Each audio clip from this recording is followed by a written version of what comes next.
Hey, welcome back. I'm Jeff Harrison with a Local Marketing Insight, where we provide tips and strategies to local businesses to help them succeed and excel online. And today's topic is about cooperative marketing. Now, maybe some of you haven't heard about cooperative marketing, but I was involved in this project, and I kind of coined the term back in 2008, and I was at La Quinta Resort in PGA West during the time, and it was a time where really no one had a whole lot of extra money out, because that was a time when economically we were in some pretty tough conditions economically here in the desert.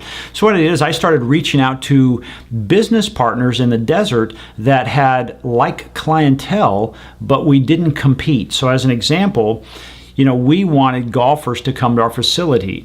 And so we said, for those golfers, they are of this type of standard as far as what would they buy, where would they spend time. So we go out to high-end jewelries, or we go to higher-end automobile dealerships, and we create a relationship with them so we could communicate with their database and really offer them a solution or a gift, if you will, from that company. So I want to break this down for a second.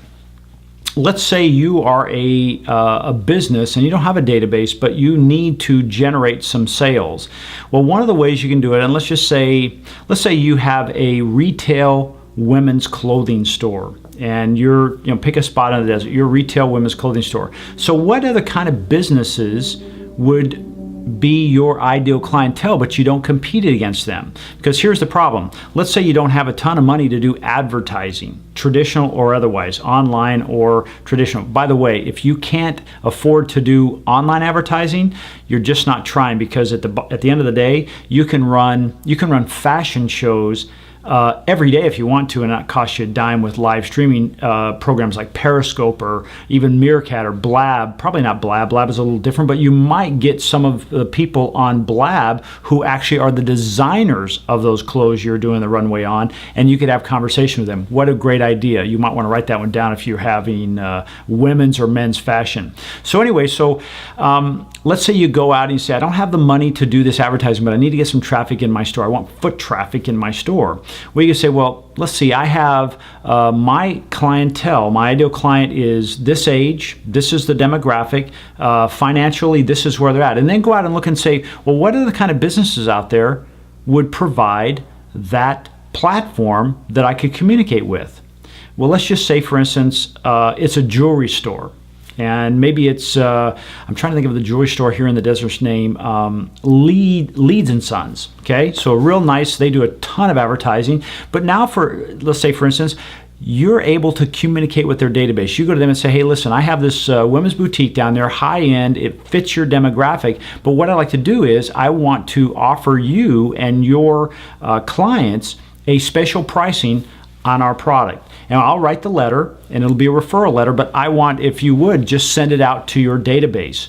And it's a referral letter. So it's a gift, if you will. Maybe it's $20. It's a $20 coupon that they could use in our store. But now it's a gift from them to you, from them to their guests.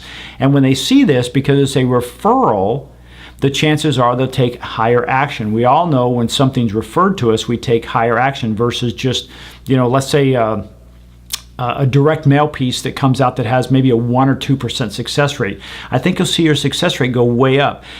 Then, on the other hand, what are you going to do for that company? Well, maybe what you can do is you say, well, jewelry, gosh, what if we put a display in our store? Because remember, I'm saying you don't have the money, you don't really have a database, but you do have foot traffic, you do have another place. You almost give them a second let's say a second showroom, if you will. Now, of course, you're not going to put a lot of high-end stuff in there because you don't want the place to be robbed, but at the same time, you want to showcase that, and maybe it's one of those things where you might put it next to a clothing line that would be great with that necklace or those earrings, or maybe the type of watch, whatever it might be. So there is some cooperative marketing.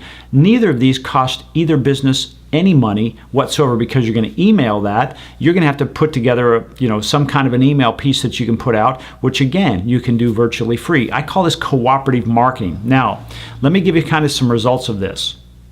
Back in 2008 and 2010, the golf business was terrible, horrific. We did this process, and in this process, we actually had some of our best months on record, and we grew our rounds by doing this. It was very, very successful. And I didn't have an advertising budget. None. I had to make it happen, and this was very, very valuable for us. So I suggest you guys, I would sit down and think, who's my ideal customer? Where else do they shop? What else do they do? And go out and try to get yourself 3 to 5 partners in the desert that you can reach out to and put together this opportunity. You'll be surprised how many people say, hey, I like that idea. I mean, it's not going to cost me anything. You're actually going to write the letter. It's going to be a referral from me. And you're going to give my customers a gift, and I get to do it. So it's like you're the business that's actually giving the gift to your client. Instead of asking them to buy something, you're actually giving them a gift. Yeah, it's a win-win-win. And I'm going to put some kind of display or something in, let's say, in my brick and mortar store down the street that would help drive traffic to your store. It's a massive win-win. It's called cooperative marketing. I hope this makes sense, and I want to thank you again for joining us on the Local Marketing Insight. I'm Jeff Harrison, where we help you get your business to the next level. Thank you.